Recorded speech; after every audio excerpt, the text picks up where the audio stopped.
So what are true, false, positives and negatives? We have taken an example here. We can see there are 9 data items where the first column is for the actual class, where blue crosses are positives, so these are positives, and the orange crosses are negatives. And the second column is for the predicted class, where green plus is a positive and the red minus is a negative. Now we want to talk about true positives. So it is the set of positive tuples that were labeled as positive. True negatives, the negative tuples that were labeled as negative.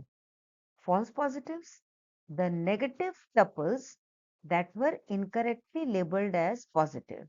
And false negatives are the positive tuples that were mislabeled as negatives, false negatives.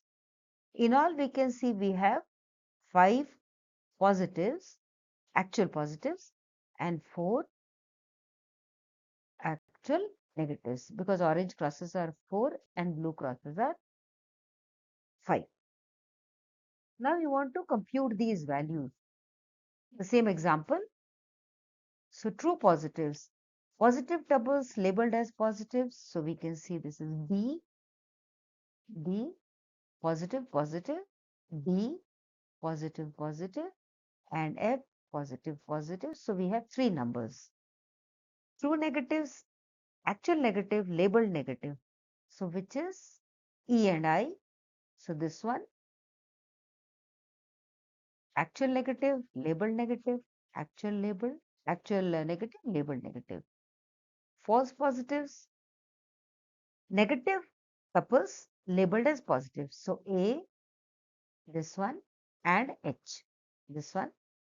And finally, false negatives, the positive tuples mislabeled as negative. These are also true. So now we are in a position to write the confusion matrix, which is this. Predicted class, actual class. So these are the true positives, these are the true negatives. Finally, the actual P labeled as N comes out as the false negatives, actual positives labeled as negatives, actual negatives labeled as positive. So this makes the confusion matrix and the definition of true positives, true negatives, false positives and false negatives clear. Thank you.